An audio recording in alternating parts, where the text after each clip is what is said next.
Perkenalkan, nama saya Putut Ardianto, biasa dipanggil Putut atau Put gitu. Sebenarnya seru sih ngobrolnya ini ya, tertarik sekali saya ketika Salman membawa isu tentang sustainable fashion ini. Jadi saya memang sekarang ini posisinya sebagai dosen di salah satu perguruan tinggi di Jogja. Cuman sebelum jadi dosen ini saya sudah mulai menekuni dunia pertekstilan gitu ceritanya. Jadi diawali di tahun 2007, udah lama banget ya. Tahun 2007 itu pertama kali saya mengenal dunia tekstil mulai dari lurik, batik, tenun dan macam-macam itu. Nah, disitulah pertama kali saya kayak semacam apa ya namanya, jatuh cinta gitu loh sebenarnya kepada tekstil ini. Nah, akhirnya merambah di tahun 2009 ya, karena tahun 2007 itu kebetulan ada kontrak dengan Dinas Pariwisata gitu. Nah, dari situlah saya banyak terpapar nih, banyak terekspos dengan dunia tekstil dan fashion terutama gitu. Nah, dari situ 2009 saya mulai memutuskan untuk mulai bukan apa ya namanya, bukan memiliki usaha sendiri tapi mulai berdagang gitu. Jadi mulai membisniskan kecintaan saya terhadap tekstil. Jadi setiap kali pergi kemana saya pasti kayak semacam nyetok batik gitu, atau tenun, atau lurik, atau songket, atau apapun itu yang nantinya untuk diperjualbelikan lagi. Nah, dari situ mulai muncul ide untuk berbisnis gitu. Cuman mulai kepikiran untuk saya harus punya signature sendiri itu sekitar tahun 2016. Jadi cukup lama. Karena memang bisnisnya bukan main profession gitu ya, karena saya mulai jadi dosen tahun 2013. Di situ mulai kenapa saya nggak punya signature sendiri gitu, karena ketika harus fashion show kan kita harus membawa sebuah signature nih, harus membawa sebuah brand image gitu. Nah, 2016 ketemu dengan yang namanya jumputan. Jumputan tuh kayak seperti ini yang saya pakai ini. Ini jumputan sama EcoPrint. Nah, yang kayak semacam tie-dye itu. Nah, dari mendapat pelatihan, kemudian sharing sama teman, 2016 itu dikenalkannya dengan pewarna kimia gitu. Jadi semua tekstil, semua yang saya kerjakan dengan warna kimia. 2016. Kemudian saya tinggal di kota Jogja tepatnya. Areanya itu sangat berdekatan ya, hampir tidak ada jeda antar satu rumah ke rumah yang lainnya gitu. Dan kebetulan kampung yang saya tinggali ini adalah kampung jumputan gitu. Jadi kalau teman-teman ke Jogja, main ke kampung tahunan, itu adalah sentra untuk produksi para pengrajin jumputan. Nah, kemudian saya terusik gitu ya. Terusiknya karena saya di kampus banyak sekali apa namanya, terekspos dengan topik-topik atau isu-isu seputar Sustainable Development Goals, atau para pecinta lingkungan, dan banyak sekali kegiatan yang saya ikuti gitu, sehingga itu mengena banget di saya melakukan bisnis, cuman bisnis yang saya lakukan ini kok bertentangan dengan hati nurani saya gitu. Meskipun kalau secara fakta saya ini bukan 100% anti plastik atau orang yang sangat eco-friendly gitu. Saya bukan 100% orang tersebut gitu. Namun apa yang terserap di otak saya itu bertentangan dengan apa yang saya lakukan gitu, sehingga mulai memutuskan di akhir 2018 lah ya. Akhir 2018 kita mulai eksperimen. Kebetulan saya bersama kakak saya, kami berkolaborasi. Kita eksperimen untuk gimana kalau kita menggunakan pewarna alam gitu, mulai dari jumputan, kemudian ke EcoPrint juga gitu. Nah, karena sudah mulai ada apa ya namanya ya, orang yang bilang ini kalian punya usaha tinggal di area perkampungan seperti ini, bagaimana dengan pengolahan limbahnya gitu kan? Mulai dari limbahnya dulu. Oh iya, kami akhirnya concern ke sana. Kalau kita memang mau membawa bisnis yang kami lakukan ini untuk sustainable dan juga memiliki kontribusi positif terhadap yang lainnya, tidak hanya lingkungan tapi juga people, kami harus mulai memikirkan konsep bisnisnya gitu. Akhirnya tidak mudah itu. Saya bilang tidak mudah. Kenapa tidak mudah? Karena ketika kita sudah mulai katakanlah berhijrah gitu ya, hijrah yang menurut saya ini tidak mudah. Kami harus bagaimana dengan barang-barang yang sudah terproduksi gitu. Akhirnya kami mulai stop di 2018 itu, kita pelan-pelan kita alihkan gitu. Dan juga kami juga harus mencoba mencari market baru gitu. Kita mulai membuat branding image baru yang akhirnya ketemu sekarang nih, Lemos Pires, Jumputan Artisan and Eco Print Center. Jadi kita fokus di dua teknik, yaitu jumputan atau tie-dye-nya dan juga di eco print. Nah, setelah mulai produksi, akhirnya kita sekarang sudah punya tempat untuk limbahnya sendiri. Jadi kita tidak ikut saluran limbah dengan umum. Kita punya sendiri, meskipun kami ini menggunakan semua bahan-bahannya dari alam gitu. Tapi kami sadar tentang istilahnya orang nanti takutnya di daerah sekitar kami ada yang komplain gitu. Jadi kami sudah antisipasi itu, mulai dengan penggunaan packaging, kemudian bagaimana proses kerjaannya sampai ke target marketnya. Sebenarnya cerita singkatnya seperti itu, Salman. Jadi saya bilang saya berhijrah dari yang bisnis yang fokus utamanya poinnya ke estetika, fashion industry, dan juga ke sekarang menjadi ke yang bukan 100% sih ya, tapi kami mencoba untuk memberikan konsep yang eco fashion begitu.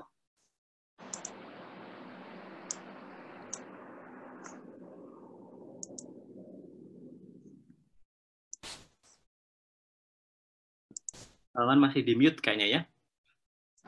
Sorry. Oh iya benar. Sorry. Nah, berarti itu menarik banget tentang gimana berhijrah ya dari pengalaman pertama fashion yang memang konvensional ya, yang memakai bahan kimia tadi, lalu dari segi mungkin bahan dan limbahnya ya gitu. Nah, tapi kenapa pertanyaan paling mendasar adalah kenapa sebenarnya itu penting banget tuh untuk dilakukan sekarang ini, karena mungkin banyak banget orang-orang yang menganggap bahwa sebenarnya ya pakai baju aja gitu. Terus banyak banget kayak perusahaan mungkin yang lebih menyediakan baju yang lebih murah, lalu lebih trendy sekarang sesuai musimnya kayak gitu. Dan kenapa ini sebenarnya fashion berkelanjutan ini harus jadi concern gitu. Kan kalau misalnya dari segi Mas Putu sendiri, pengalamannya kan memang dari kesadaran ya, dari paparan, lalu paparan dari mungkin bukan perkuliahan ya, di kampus ya, di situ, lalu banyak banget nih kayak sumber-sumber yang masuk dari Mas Putu sehingga bisa mengubah perspektifnya. Tapi sebenarnya sekarang tuh ada apa sih proses fashion berkelanjutan ini harus dilakukan ini, dan kenapa gitu? Oke. Mungkin karena saya juga lebih sering berdiskusi dengan rekan saya entah itu di kampus maupun di luar, dan juga membaca artikel dan juga merasakan sendiri apa yang terjadi dengan Mother Earth kita sekarang ini gitu. Disitulah yang akhirnya secara bisnis itu justru menjadi selling point kami gitu, Salman. Kalau kita mau ngomong secara bisnis gitu. Karena sekarang ini kalau saya mau ngomong soal bisnis yang mau berkelanjutan memang harus yang memiliki konsep gitu. Menjual bisnisnya tidak hanya produk yang dijual, tapi kita jual konsep gitu. Nah, itu kalau dari segi bisnis gitu. Tapi kalau yang kita ngomong tadi soal kita pernah bahas juga, tidak hanya profit, tapi kita juga mikirin people dan juga planet. Nah, itulah menjadi salah satu konsep yang mau diangkat dalam bisnis gitu. Kalau saya berbisnis kemudian sukses sendirian, menurut saya pribadi ini ya, mungkin ada yang bilang naif lah atau gimana. Tapi saya memang dasarnya tidak 100% businessman. Tapi kakak saya gitu. Jadi saya dan kakak saya ini kolaborator yang menurut saya cocok gitu. Karena saya 100% tidak di bisnis gitu. Karena saya di bidang pendidikan. Jadi kalau misalnya bisnis ini hanya terkonsep mungkin dari kakak saya, mungkin orientasinya akan 100% bisnis. Namun karena saya di sini menjadi istilahnya half nyawanya dari bisnis ini, kemudian saya mencoba untuk memikirkan people dan juga planetnya begitu. Bagaimana ini? Gitu. Dari segi people-nya kami memiliki beberapa, kalau dibilang CSR terlalu besar kali ya, bukan, mungkin lebih ke apa yang mau kita kasih ke society dari bisnis kami ini. Apa sih yang bisa kita lakukan? Hal kecil apa yang bisa saya lakukan untuk society kaitannya dengan bisnis saya, yaitu dengan proses pengabdian yang kami lakukan. Lalu kalau dari segi planet yang tadi gitu, saya memiliki apa sih yang bisa, karena saya bisnisnya itu mengambil banyak resources dari bumi ini gitu, mulai dari pemanfaatan kayu-kayuan yang saya gunakan yang saya ekstraksi kemudian saya gunakan untuk pewarna, dan juga daun-daunan yang saya gunakan untuk motifnya. Nah, itu kan semua dari alam. Jadi kalau saya tidak bisa memberikan gantinya kepada alam lagi, itu ya saya bisa dibilang zolim gitu. Oke, memang dari segi bisnis ini memang sangat kompleks ya Mas ya. Dengan maksudnya kalau untuk pikiran dari bisnis sendiri memang ya namanya juga profit terus ya. Gitu. Tapi harus ada penyeimbangnya ya berarti. Berdoa semoga apa ini? Sudah disrupsi. Oke, nah sebetulnya tadi menarik Mas dengan konsep people, profit, dan planet sendiri. Mungkin buat teman-teman sendiri yang bergabung di sini kan masih ini ya, ada beberapa yang sudah paham, mungkin ada beberapa juga yang masih perlu diperdalam gitu tentang profit, people, dan planet ini sendiri. Nah, dari ungkapan kita diskusi kemarin pas kita mau membahas sustainable fashion ini kan sebenarnya people, planet, sama ini berhubungan juga dengan kehadiran modernisasi, terus lifestyle kayak gitu-gitu. Nah, gimana caranya bisnis ini sendiri memaknai hal tersebut, Mas? Oke. Seiring dengan berjalannya waktu, apalagi kami di UMKM ini ya, kami di UMKM, kami merasakan sekali dampak dari perkembangan teknologi. Tidak hanya COVID ya, tapi teknologi dulu. Nah, sekarang teman-teman kalau kita mau beli misalkan pakaian begitu. Kalau kita beli pakaian online, misalnya gitu. Itu dengan harga yang Masya Allah sangat murah sekali, kita sudah bisa mendapatkan baju yang sangat fashionable gitu. Nah, tetapi ini menjadi sebuah tantangan gitu. Kalau kita sebagai pelaksana bisnis, kita tidak bisa memberikan edukasi, atau kita gagal, atau kita hanya mementingkan sisi P yang profit tadi, hal ini akan berlanjut, Salman. Nah, oleh karena itu, meskipun belum besar, tetapi kami ingin mencoba untuk, ayo kita mengedukasi bersama gitu loh. Kita saling mengedukasi diri, bahwasanya kalau kita mengetahui harga baju yang misalnya 50.000, saya tidak ngomong soal merek ya, tetapi kita bisa lihat sekarang bagaimana para online traders itu mereka saling berlomba-lomba, entah itu free ongkos kirim lah, entah itu beli satu gratis sekian atau diskon sekian, tetapi kita tidak melihat di sisi belakangnya bagaimana awal muasal fabric itu diproduksi, yaitu yang sekarang istilahnya terkeren yaitu fast fashion gitu ya.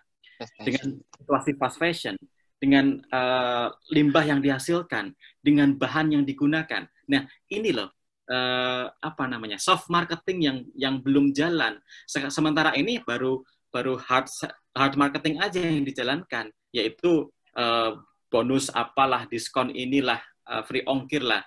Tetapi sisi soft marketing di belakangnya tidak di-expose gitu. Nah, yang kami lakukan, yang bisa kami lakukan sementara itu. Jadi kita prosesnya, kita berikan edukasi bahwasannya slow fashion yang kami angkat ini ya. Slow fashion ini salah satu alternatif yang bisa kita lakukan gitu. Kurang lebih seperti itu, Sam. Oke.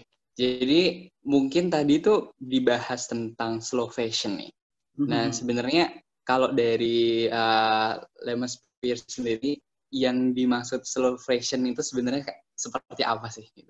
Oke. Dan against fast fashion, karena fast fashion kan tadi udah disebutkan bahwa ya murah. Sekarang kan orang siapa sih yang nggak mau murah gitu kan, siapa sih yang nggak suka yang gratis ongkir, apalagi di marketplace kan gitu. Ya, Nah betul. sebenarnya slow fashion apa yang ditawarkan, atau apa yang sebenarnya konsep apa sih slow fashion itu? Ya, betul. Pertanyaan yang mungkin apa namanya?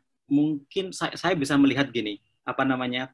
Saya pernah berdiskusi bersama teman-teman yang ya anak-anak muda lah katakanlah itu. Mereka sendiri ternyata memang belum tahu gitu loh, Salman.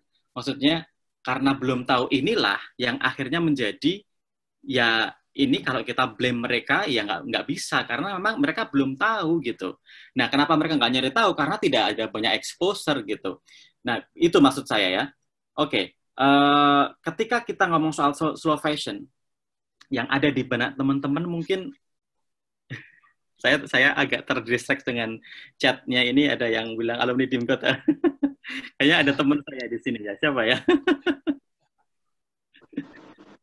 Kayaknya ya. Dimkot. Sorry, terdistract. Iya, iya. Salam ini untuk Farisa. Nanti kita mungkin bisa ngobrol soal ini, apa, duta wisatanya gitu. Oke. Boleh, menarik nanti digabungkan. Iya, jadi oh, kok ada ngomong soal ini, tadi saya sudah menyembunyikan. Soalnya agak nggak pede, Salman. Sudah zaman old soalnya ya. Jadi, kalau kita ngomong soal slow fashion, kita ngomong soal fast fashion dulu. Jadi, fast fashion tadi yang saya sampaikan. Ketika kita melihat bagaimana industri besar itu memproduksi sebuah baju ya. Mulai dari bahannya dulu, bahan yang digunakan dulu. Nah, kemudian setelah bahan apa pewarnanya. Sekarang kan baju kan tidak hanya warna yang apa soft, warna yang kalem gitu, tapi juga warna-warna yang bright gitu, warna yang sangat bold gitu ya. Jadi itu satu. Kemudian yang ketiga adalah bagaimana prosesnya. Satu baju dengan model yang sama diproduksi sekian banyaknya. Nah, ini dalam waktu yang sangat distribusinya juga sangat sangat cepat juga gitu. Nah, itu yang harus kita highlight di fast fashion supaya teman-teman bisa melihat nanti kalau slow fashion berarti lawannya itu gitu. Sekarang kita lihat misalnya produksi kain aja, kain polos, kita nggak ngomong kain yang diwarna ya.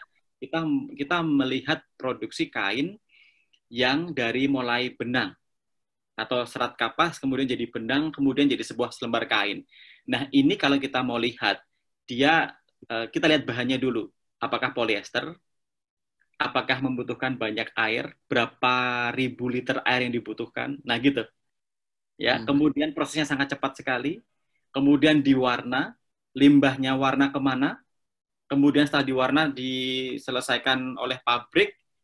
Kalau teman-teman mungkin pernah mendengar kalau di daerah pusat batik di daerah Pekalongan itu ya, itu sistemnya satu penjahit kan di sebuah manufaktur yang besar gitu, mereka hanya mengerjakan kerahnya saja.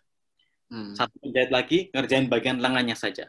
Satu penjahit lagi ngerjain bagian badannya saja. Distribusi kerja ya. Betul. Nah, itu kan satu memang sangat cepat sekali dan juga pengerjaannya ya menggunakan mesin yang kita tahu sendirilah nanti efeknya kemana gitu kan. Kemudian dengan upah yang sangat minimal begitu. Nah, inilah industri fast fashion gitu. Sedangkan kalau kita ngomong soal slow fashion berarti kebalikannya. Kita ngomong mulai dari saya akan contoh nih. Nanti saya akan boleh play video ya, Salman ya. Boleh.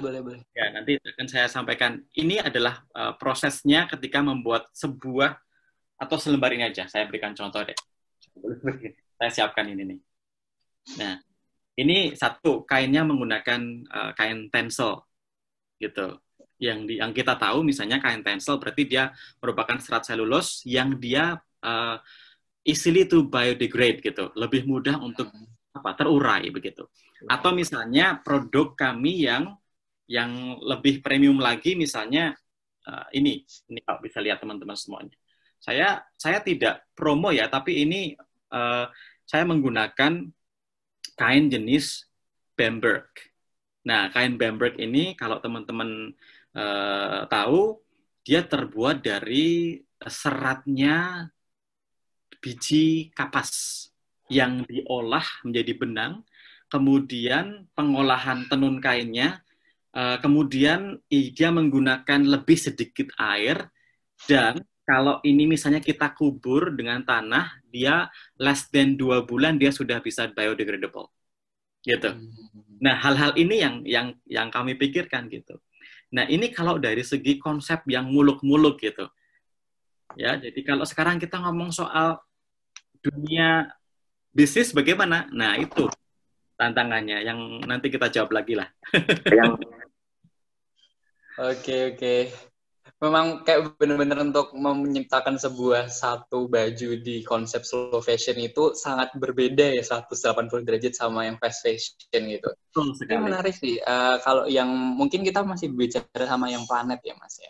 Maksudnya tentang bagaimana produk itu diproduksi. Tadi disinggung juga gimana caranya bahan-bahannya itu biodegradable atau menjadi limbah gitu kan. Tapi juga tadi singgung tentang people-nya, tentang bagaimana upahnya pekerja itu minimal gitu. Nah, sebenarnya kalau yang di slow fashion itu kayak gimana, Mas?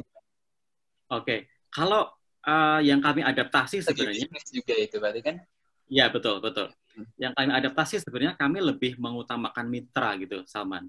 Jadi ketimbang sistemnya seperti pekerja, kita lebih mengutamakan mitra gitu. Kenapa dengan bermitra kita satu lebih bisa empower lebih banyak orang gitu. Dan kita juga merasa, istilahnya kalau misalnya ngomong soal power, kita merasanya tidak hanya sendiri gitu. Kita punya mitra begitu. Itu yang kami lakukan.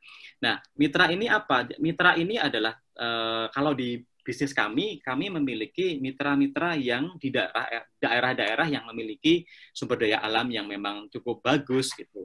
Katakanlah saya ambil satu contoh mitra kami yang ada di daerah Delingo. Di Delingo ini tahun kedua kami bermitra dengan mereka, di mana yang kami supply adalah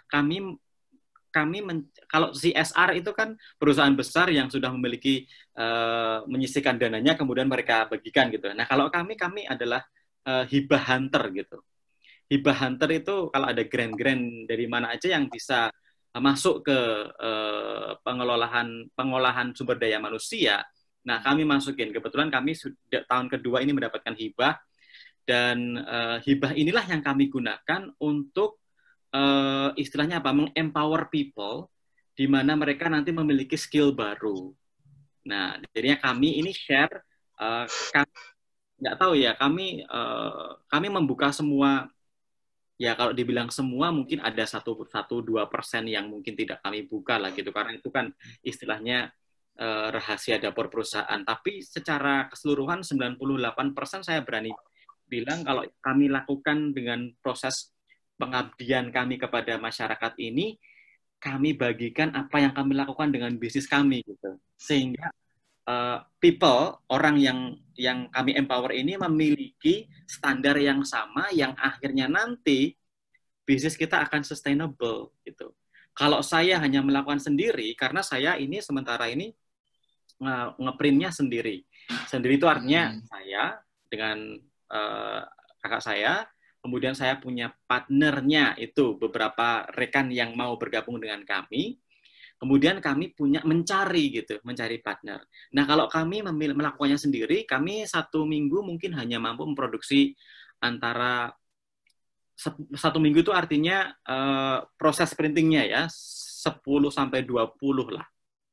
Tapi kalau untuk sudah mau mulai masuk ke yang skala besar, kami harus punya mitra untuk membuat bisnis ini stabil gitu. Karena sekali lagi kalau kita mau soal slow fashion, kaitannya dengan ekoprint dan jemputan, kita nggak punya mitra nanti akan susah untuk membuat standar produk yang bisa kita jual gitu.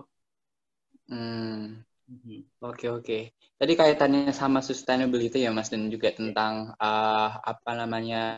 marketing atau kita gimana menjual produknya. Ini ada yang nanya dari chat tadi dari Jessica.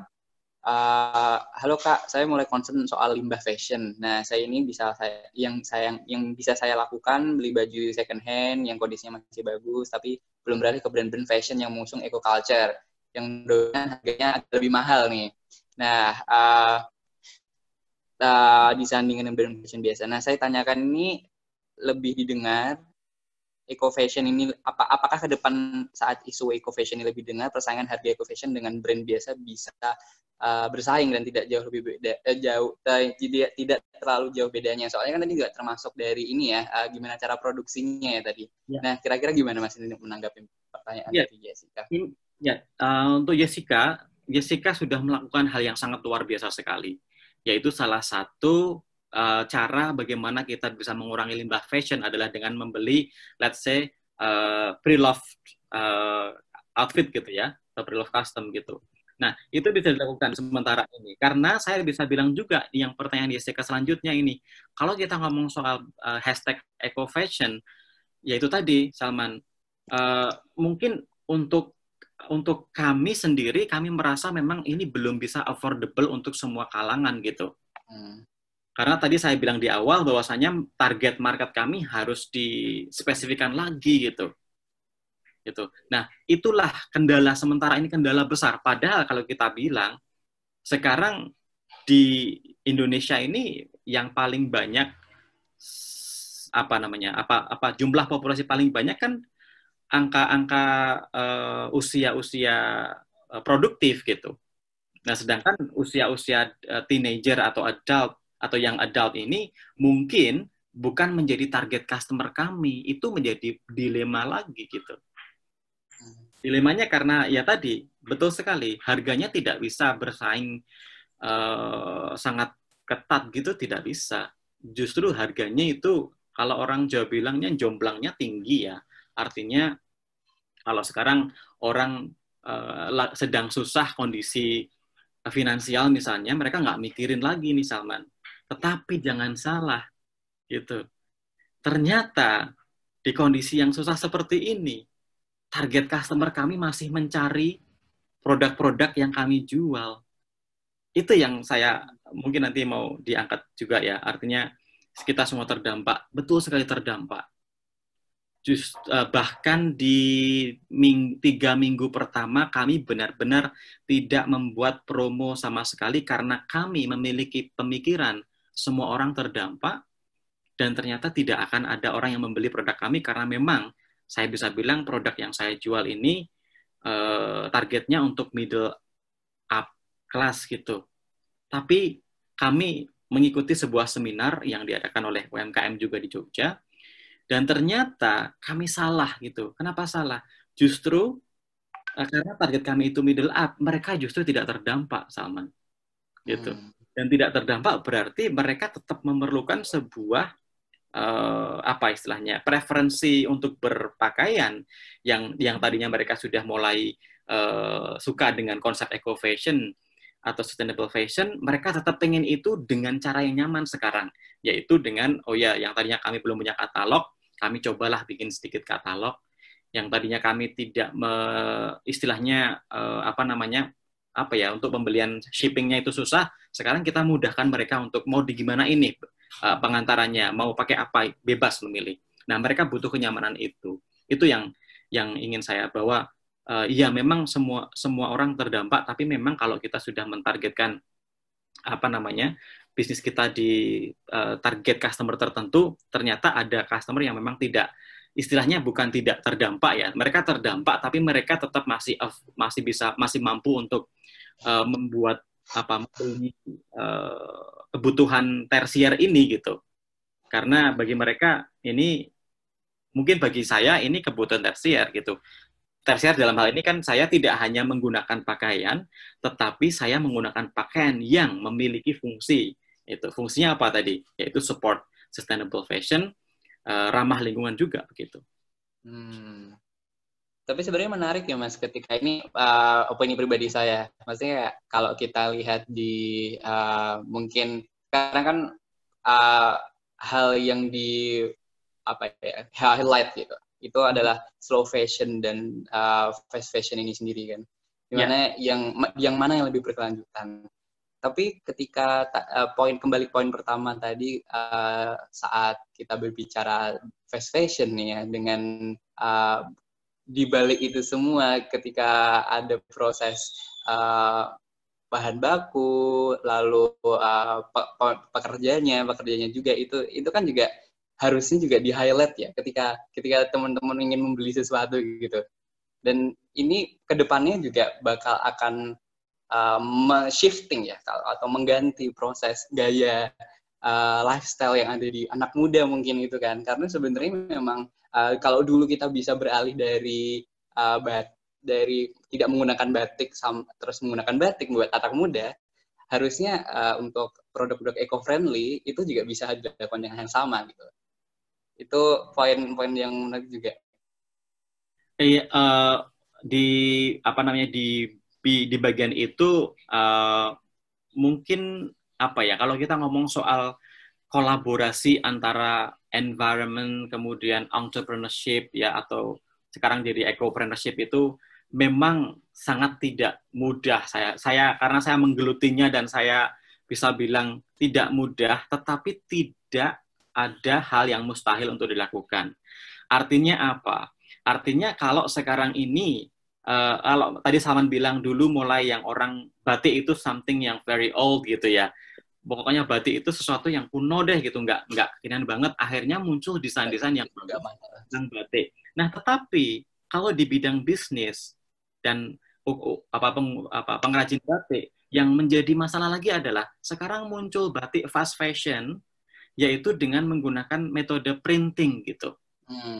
Nah, itu juga sekali lagi menjadi sebuah dilema lagi gitu. Saya ambil contohnya seperti ini. Kalau di Jogja, setiap Kamis namanya Kamis Pahing. Jadi 35 hari sekali itu pasti kita mengalami satu Kamis Pahing. Nah, di Jogja Kamis Pahing itu semua yang ada di pemerintah kota, provinsi, mereka harus menggunakan baju adat. Nah, salah satu baju adatnya itu berarti bawahannya, jariknya, ini harus jarik yang namanya Gagrak Ngayogyakarta. Berarti Gagrak Ngayogyakarta berarti harus batik yang prosesnya itu kalau nggak cap, ya tulis gitu. Kemudian muncul lagi, iya kalau itu affordable nggak apa-apa gitu. Sekarang kalau kita beli batik tulis misalnya, paling murah di harga let's say 400.000 yang model Gagrak Ngayogyakarta misalnya. Dengan motif yang sangat filosofikal sekali. Nah, apakah orang akan meng-sparekan some amount of money, misalnya 400.000 hanya untuk kepentingan seragam? Belum tentu begitu. Akhirnya muncul ya sama-sama motifnya Gagrak Ngayogyakarta, tetapi diprintkan yang harganya jauh lebih murah. Yang misalnya harusnya 400.000, sekarang cukup uang 50.000 kita dapat motif yang sama. Cuman memang orang akan mengetahui, oh ini printing, oh ini batik tangan gitu. Nah, ini dilema lagi. Jadi kembali lagi ke tadi sih, pertanyaan Jessica ini memang yang terjadi sekarang ini gitu. Saya juga kalau misalnya mau promo nih, kalau untuk ke anak-anak kuliahan terkadang jadi gagal gitu kalau dari hal bisnis. Makanya kalau mau promonya bukan untuk bisnisnya, tapi edukasinya gitu. Bagaimana dari edukasi ini, karena saya juga berangkat dari begitu banyaknya paparan yang saya terima, sehingga akhirnya muncul gejolak, akhirnya di sini nggak sinkron nih, apa yang saya terima sama apa yang saya lakukan gitu kan. Nah, ini belief kami dalam visi kami di bisnis kami, yaitu kalau misalnya untuk menghadapi yang non target customer kami, yang bisa kami lakukan bukan jualan, tetapi edukasi gitu. Itu sedikit mengingatkan pada pengalaman pribadi saya juga. Ketika menjalankan, dari Coaster sendiri kan produknya teman-teman adalah sabun ya, sabun natural. Betul. Ketika sabun natural itu kan memang ya mirip-mirip lah sama yang namanya, walaupun fashion, tapi kan memang sama-sama kita mengusung eco-friendly ya, di mana bahannya juga ramah lingkungan, lalu nggak diproses secara massal juga gitu kan. Dan pakai handmade juga, buat tantangan gitu. Makanya ketika kita padahal target kita maunya mahasiswa supaya lebih mendekatkan gitu. Pendekatannya harus secara edukasi gitu. Jadi bukan dari ini ada harga segini nih. Oh ya udah aku mending pakai sabun Live cetit gitu kan. Gitu, atau pakai merek apa gitu yang lebih murah. Nah, oke. Ini sebelum kita tadi kayaknya ada video yang dipaparkan sama Mas Putut ya. Nah, tapi sebelum itu mungkin dari teman-teman untuk proses diskusi kita nih, teman-teman kalau misalnya ada yang mau menanggapi, ada yang mau nanya juga, ini bisa langsung aja ngomong saat sesi ya gitu. Jadi mungkin raise hand langsung atau langsung chat aja, nggak masalah. Nanti misalkan ada jeda kita akan masukkan gitu. Nah, tapi ini sebenarnya ada satu yang pertanyaan nih Mas dari Melianti sebelum kita ke videonya ya. Kak mau tanya, jadi apa saja kira-kira yang bisa dilakukan untuk nerapin fashion berkelanjutan selain membeli produk second hand? Terima kasih Kak. Ya. Ini mungkin nanti bisa langsung dijawab atau mau ditayangin dulu videonya. Kayaknya relate gak Mas ini videonya sama pertanyaannya? Boleh, relate kayaknya, relate. Relate ya, relate. Mungkin ditayangin aja. Oke, saya play dulu berarti. Videonya ada di... Bentar.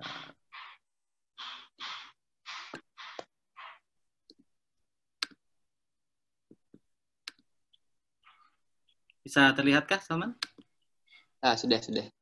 Oh, okay. Ini udah di-share juga teman-teman nih. Oke. Ini ya. Berbicara mengenai GoPrint, tentu tidak terlepas dari berbagai macam sumber daya alam yang ada di sekitar kita. Tinggal di sebuah desa di Kabupaten Bantul merupakan sebuah keberkahan bagi saya karena dikelilingi oleh berbagai macam tanaman yang bisa saya gunakan untuk EcoPrint.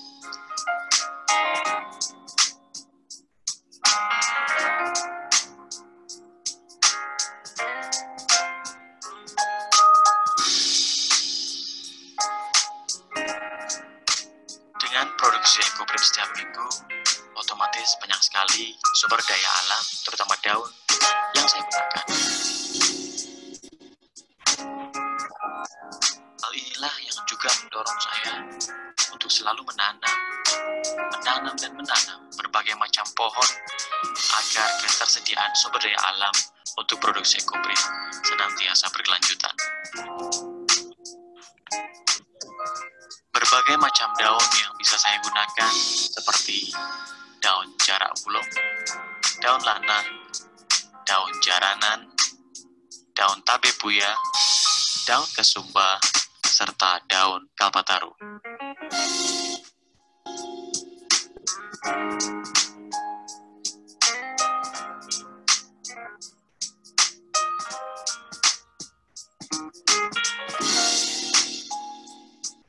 Selain dedaunan, saya juga perlu berbagai macam kayu untuk diekstraksi menjadi pewarna alam.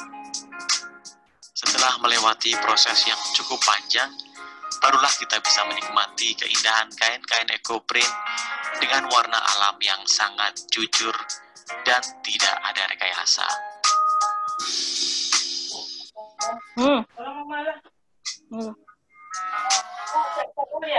Ya, tunggu loh. Jadi, kalau mau melarutkan tawasnya, air hangatnya dikit banget. Yang penting air bikin hangat itu loh, ya. Begitu, dituang, kasih air dingin yang banyak.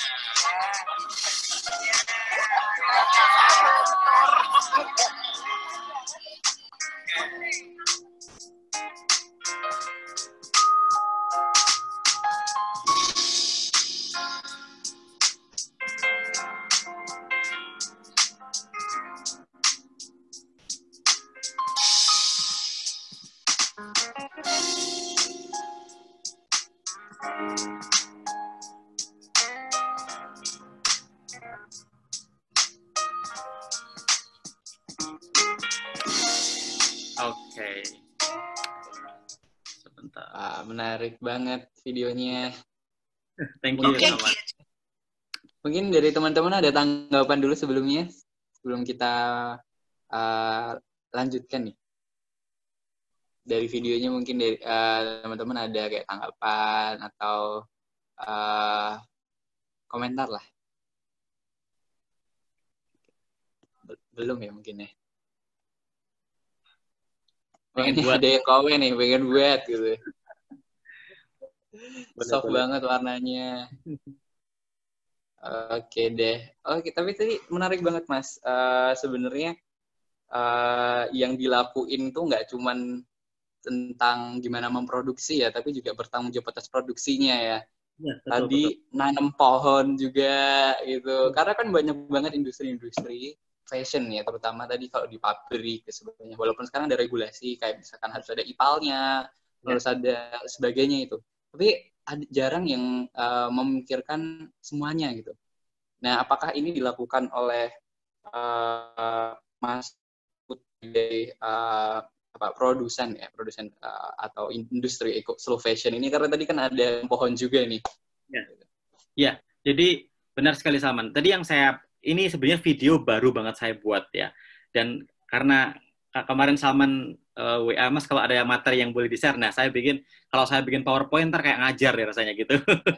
Akhirnya karena cuma di depan rumah sama belakang rumah, jadi saya ambil kamera video sendiri, itu depan rumah saya yang biasa kami pakai untuk produksi. Jadi depannya itu memang hutan, kayak ada 10 hektar hutan gitu, dan ya semua warga di situ bebas untuk masuk keluar hutan itu gitu. Malah kami sering memanfaatkan kayu-kayu rantingnya yang jatuh itu untuk berbagai manfaat untuk ekoprint ini gitu. Nah, kebetulan di depan saya itu ada pohon mauni, ada pohon secang juga, ada daun jati. Saya sendiri mulai menanam daun kalpataru, daun lanang, daun jarak bulung, daun jarak, daun kayu Afrika, daun banyak sekali daun lah ya.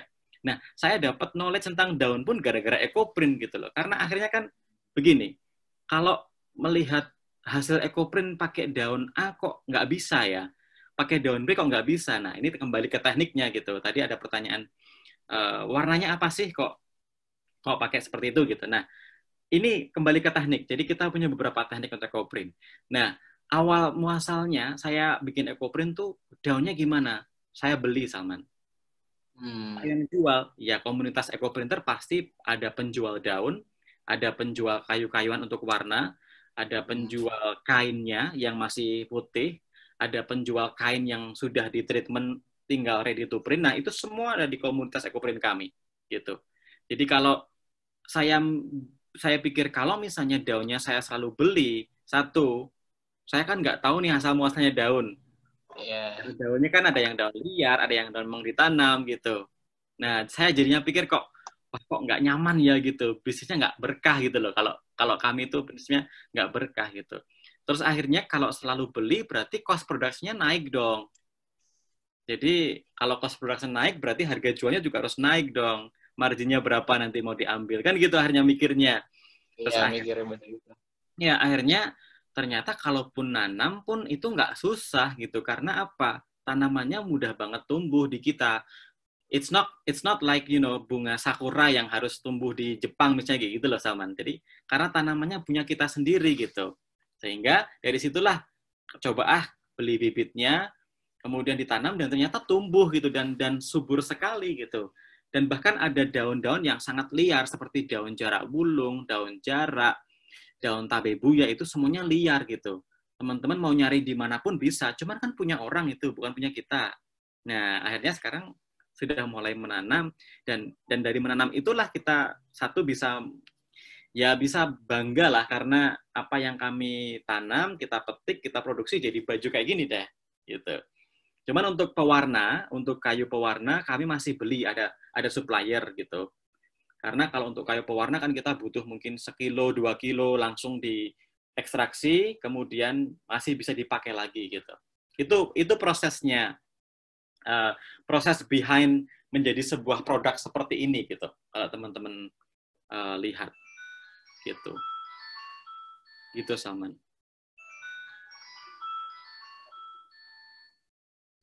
Masih di mute kayaknya Salman ya. Terjadi lagi. Dari gambar kain yang tadi itu memang banyak banget prosesnya, dan menurut saya sih eye opening banget sih, karena dari kita ngasih apa namanya, bukan hanya produksi bahan jadi doang nih, bahan-bahan yang udah kain jadi itu diproduksi, tapi juga dari segi raw materialnya ya, bahan mentahnya diproduksi sendiri. Nah, ini ada teman-teman yang ingin menanyakan nggak tentang yang sudah kita diskusikan? Mungkin kita bisa ada tambah insight juga dari teman-teman. Belum ada ya? Oke deh. Nah, tadi yang menarik juga Mas, tentang gimana caranya kita bisa bertahan nih di kepungan, Tadi kan ada nggak sih strategi yang sebenarnya udah diterapin sama Mas Put untuk ngasih tahu ke orang sebenarnya produk sustainable fashion ini, slow fashion yang dilakukan oleh Mas Put ini nggak kalah sama lain gitu. Kan kita dikepung ya sama produk-produk yang dari mass production dan sebagainya. Kan ada yang sebenarnya yang kayak selain dari harga tadi kan udah dibahas ya, tapi dari segi kualitas sendiri, apakah sebenarnya itu ada tantangan nggak sih untuk menyampaikan bahwa produk slow fashion ini walaupun lama, walaupun mahal juga kualitasnya tinggi gitu loh daripada yang pabrikan gitu. Handmade apalagi kan, realita handmade sekarang kan memang banyak kayak wah handmade ini coba-coba nih atau apa gitu kan, coba tantangannya gimana nih Mas? Mas Tidut. Gantian saya sekarang. Oke. Sebelum saya jawab tadi dari Melir Yanti itu tanyanya apa sih yang bisa kita lakukan gitu untuk tetap support fashion berkelanjutan tadi Salman ya. Jadi sudah bagus sih kalau membeli produk second hand gitu. Saya juga suka nih produk second hand gitu. Itu satu ya. Selain itu sebenarnya yang paling mudah itu kalau untuk sustainable fashion, dari apa yang sudah kita punya kita bisa bikin ulang loh gitu. Misalnya saya nggak tahu kalau cowok ya, kalau cewek mungkin banyak yang bisa dimodifikasi ya. Artinya kalau teman-teman punya kulot nih yang pernah dilakukan oleh mahasiswa saya, itu kulot yang ada karetnya itu bisa double function, sebagai kulot bisa, tapi sebagai atasan yang pakai kerah Sabrina itu juga bisa gitu. Jadi multifungsi gitu. Jadi yang bisa dilakukan apa sih, to support eco fashion atau sustainable fashion industry? Salah satunya seperti itu. Ya, coba alih fungsikan apa yang telah dimiliki untuk jadi fungsi yang lainnya sehingga terbaharukan. Yang kedua, apa yang bisa dilakukan? Sebelum kita misalnya nih menengok department store yang punya brand-brand oke dan harganya mungkin juga sangat oke, lihat di sekitar kita, ada nggak sih sebenarnya UMKM, UKM yang memang fokusnya di sustainable fashion industry gitu. Kalau ada, coba kita tengok gitu. Kalau teman-teman lihat di Instagram mungkin yang promote eco fashion, mungkin sudah banyak sekarang. Yang eco-friendly costume outfit itu sudah ada. Nah, dari situ bisa mendukung sustainable fashion. Selain itu, apa yang bisa kita lakukan? Kalau ngomongin soal ini apa sih, style gaya gitu. Style itu apa? Ya, gaya itu. Kalau ngomongin soal style, nah kira-kira kalau teman-teman melihat barang-barang yang sustainable fashion atau yang eco-friendly ini, mungkin stylenya sedikit eksentrik kalau saya bilang. Ya, tidak unik tapi eksentrik gitu. Nah, dari situ mungkin juga akan muncul ternyata bukan stigma sih ya, kayak stereotipnya itu model-modelnya kayak gitu. Jadi kalau mau support itu sebenarnya yang mungkin dilakukan ya, kurangin mungkin ya lifestyle kita untuk mengkonsumsi baju-baju yang kita nggak tahu sumbernya gitu. Saya bilang nggak tahu sumbernya, ini bahannya apa gitu. Terus kalau mau beli bahan yang bahannya gimana dong? Nah, tadi saya bisa kasih contohnya yang saya lulusannya bagus itu katunnya katun tencel. Kalau mau katun lagi katun bambu. Atau kalau teman-teman tahu produknya Bamberg, ini semua Bamberg dia memiliki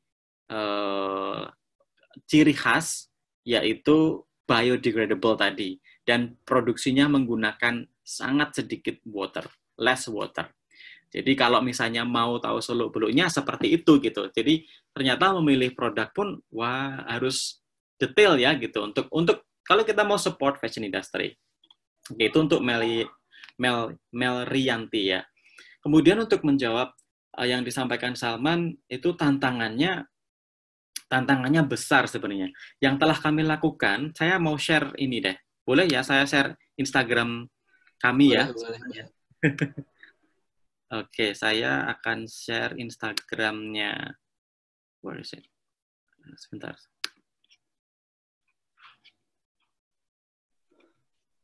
Nah, Mungkin tadi, oke. ini ya. Nah, contohnya seperti ini. Kalau yang saya lakukan, itu biasanya di postingan sih ya. Di postingannya di mana ini?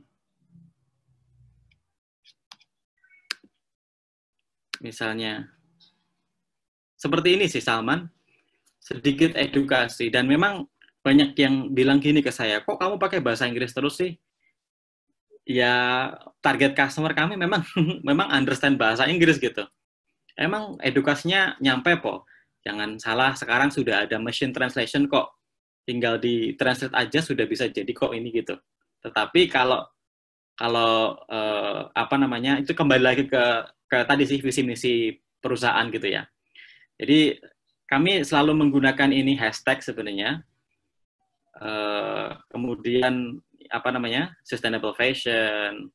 Nah, hal-hal semacam ini yang kami lakukan. Ini juga bisa jadi edukasi. Selain itu, terdampak. Nah, yang bisa kami lakukan apa? Untuk membuat, sekarang ini musimnya Lebaran gitu. Nah, kami kemarin sempat bikin apa ya kira-kira ya? Oh iya, ternyata lagi hype nih, lagi happening banget hampers. Hamper eco-print. Nah, ini kita bikin photoshoot, hamper eco-print, kita masih promote yang eco-friendly produk, ya akhirnya nyangkut gitu. Customer yang saya sampaikan tadi, target yang mereka mungkin tidak begitu terdampak, nyangkut gitu Salman. Ini yang kami lakukan, pakai bunga yang kering. Jadi kami itu kalau punya hand bouquet gitu ya, dapat misalnya pas fashion show terus dapat hand bouquet gitu, kita nggak buang hand bouquet itu, kita simpan sampai kering.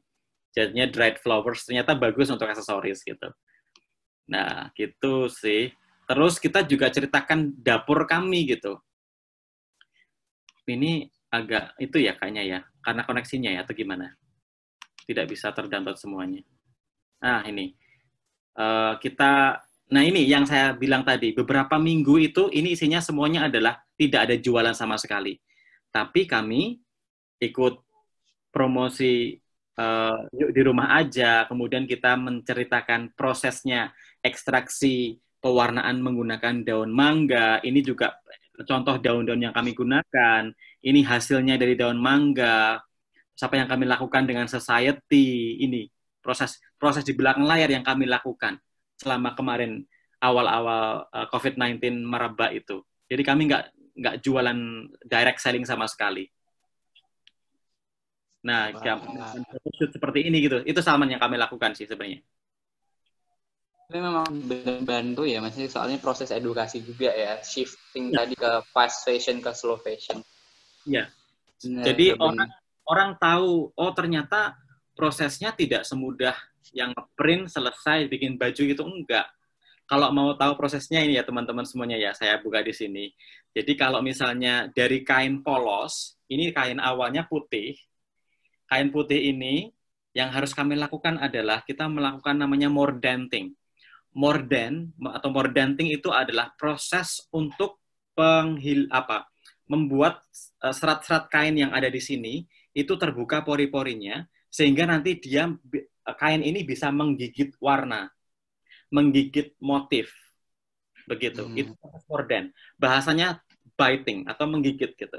Sehingga ini daunnya bisa nempel di sini gitu. Motifnya bisa nempel di sini, warnanya bisa nempel di sini.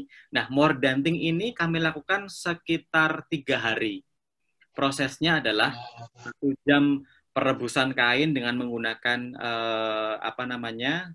soda abu dan juga tawas, kemudian kita diamkan selama 1 kali 24 jam, kemudian kita keringkan, kemudian kita simpan dulu, baru mungkin setelah 3 hari kain ini siap untuk di-print. Proses nge-printnya itu yang pertama adalah kain utama dan kain yang akan transfer blanket. Jadi kainnya ada 2, kain yang mau kita jadikan kain utama, dan juga kain yang mau kita gunakan untuk mentransfer warna. Gitu. Setelah proses, kita kukus selama 2 jam. Setelah 2 jam, kita buka hasilnya seperti ini. Setelah kita buka hasilnya, kita akan diamkan. Kalau saya melihatnya adalah antara 3-5 hari. Baru kain ini saya kunci.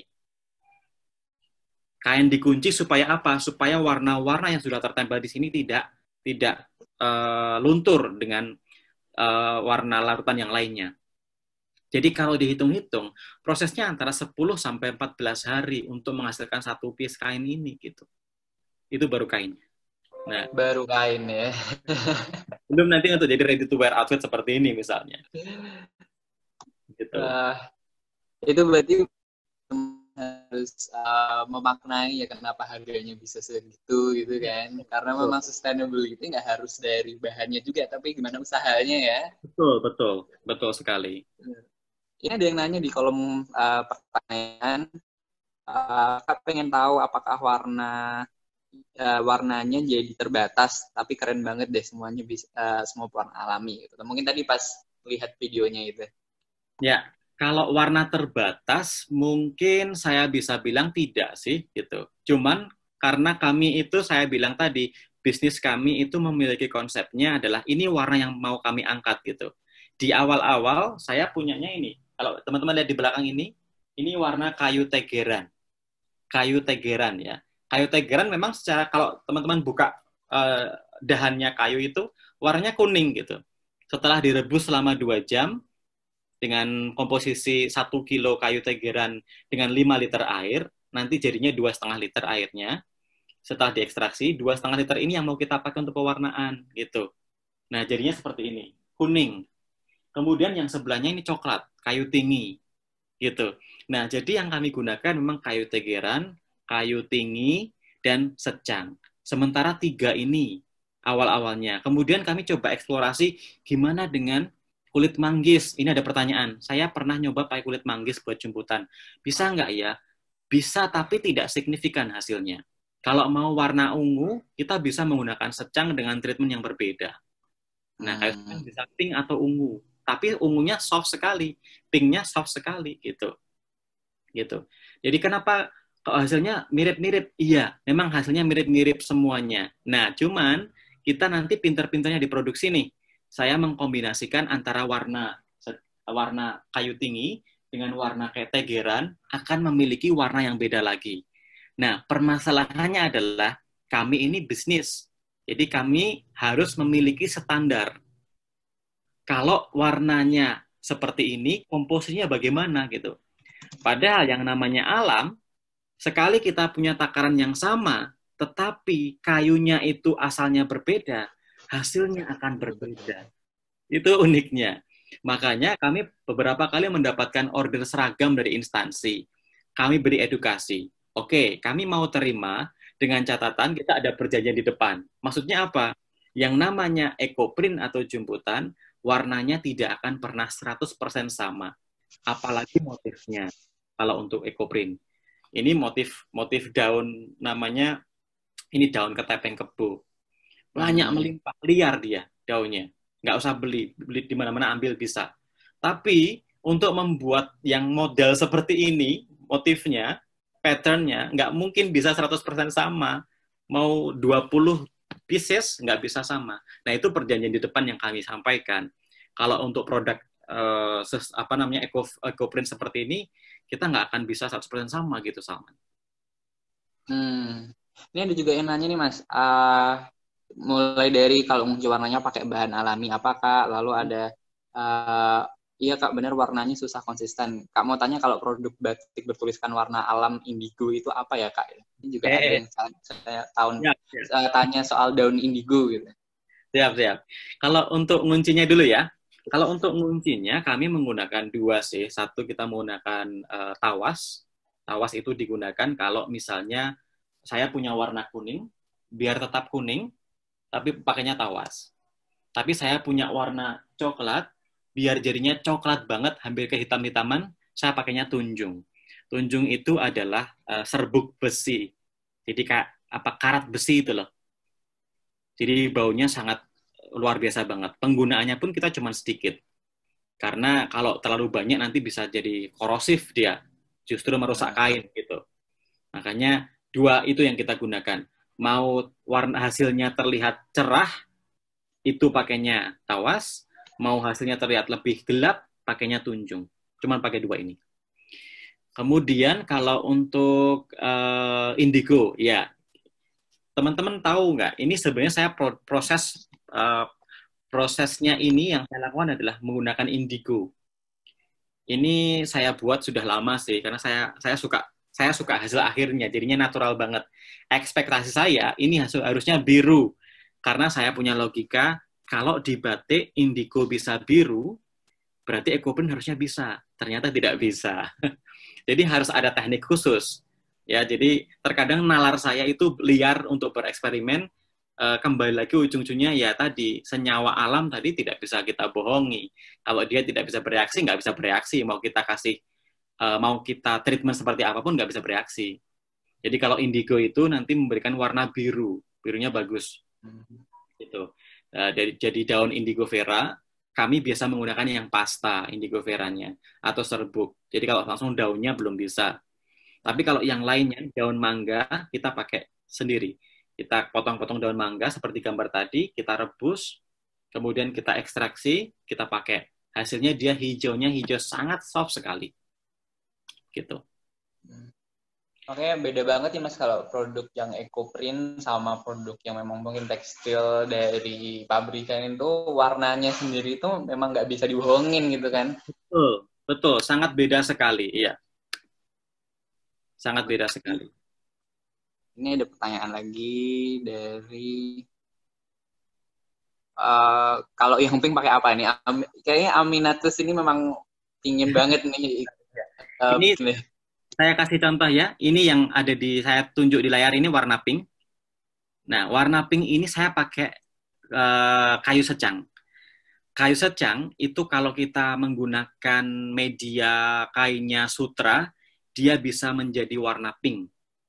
Tapi teman-teman bisa lihat di atasnya, gambar yang atas ini juga kayu secang. Tetapi saya menggunakan katun. Jadi di katun dia bisa berubah menjadi warna ungu yang soft, di sutra dia bisa berubah menjadi warna pink. Itulah uniknya ekoprint.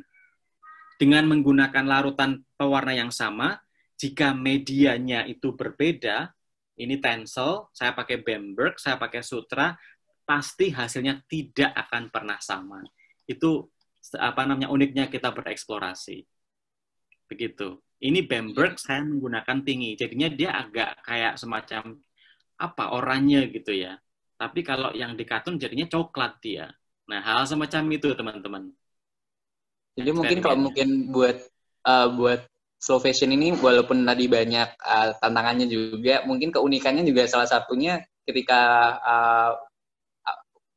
dimiliki secara pribadi itu ada keunikannya sendiri ya, karena bakal beda satu sama satu yang lainnya kan. Betul sekali, itu keunikannya, itu selling point-nya di situ tuh.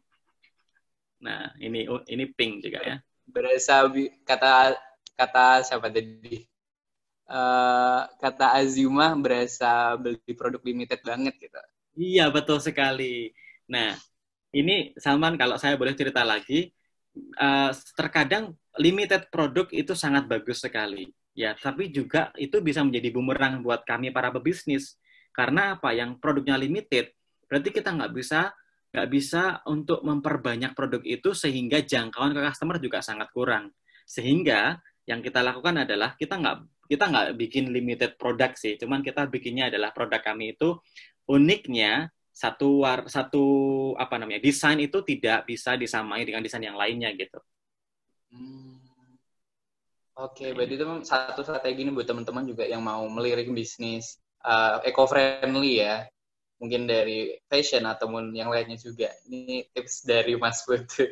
Nah, ini tadi sebenarnya saya mau share juga nih. Sekarang tuh banyak banget industri-industri yang besar udah melirik kain-kain yang biodegradable, seperti di Indonesia tuh ada Asia Pacific Rayon. Dia punya apa namanya ini fiber Rayon ya, sustainable ini apa namanya fabric gitu. Ya. Jadi mungkin salah satu hal yang mungkin bisa teman-teman konsiderasikan atau kepikirkan ya ketika nanti mau beli baju itu. Ya. Ini yang mana nih yang kira-kira bisa kita pakai dan berkelanjutan juga gitu. Ketika dibuang atau ya jangan dibuang sih harusnya ya, maksudnya disalurkan lagi itu juga masih bisa ramah lingkungan gitu. Oke. Ini sebenarnya kita mau di ujung perjumpaan ini deh, pertemuan. Nah, ada nggak teman-teman yang mau nanya lagi nih tentang sustainable fashion atau fashion berkelanjutan? Oke. Belum ada ya. Jadi mungkin nanti misalkan mau menghubungi Mas Put nih, kira-kira di mana nih Mas? Boleh untuk ngobrol-ngobrol. Kalau mau langsung, bisa langsung ke Instagram saya, bisa direct message ke nama saya @pututardianto, sama kayak di poster, itu Instagram saya juga. Atau kalau mau langsung ke Lemospires-nya bisa, @lemospires.id, itu nanti saya juga yang pegang adminnya. Sendiri semua nih. Iya. Nah, ini terakhir nih Mas, ada nggak apa namanya satu atau dua kalimat lah untuk kita mengakhiri nih dari percakapan kita pada sore ini. Oke. Sebenarnya apa ya namanya, para milenial atau Gen Z sekarang ini adalah target customer yang sangat bagus sebenarnya untuk para pebisnis yang bergerak di bidang entah itu sociopreneur atau ecopreneur gitu ya. Nah, sasarannya mereka target yang sangat luar biasa. Nah, cuman terkadang dilemanya itu ada di bidang finansial. Karena para milenial sekarang sedang berjuang untuk berada di top position, jadi mereka sekarang bukan lagi tahapnya yang memiliki konsumsi untuk hal-hal yang let's say katakanlah eksklusif begitu.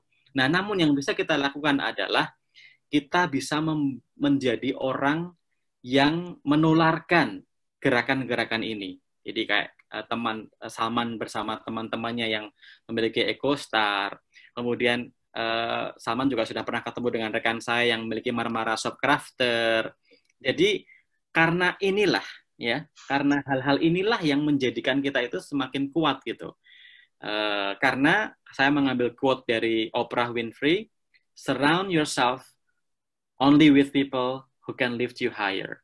Nah, mari kita kerumuni diri kita itu dengan orang-orang yang memiliki jiwa-jiwa positif. Karena kalau positif berarti kita juga akan positif. Itu sih, Salman. Aduh, mantap banget. Tepuk tangan. Terima kasih,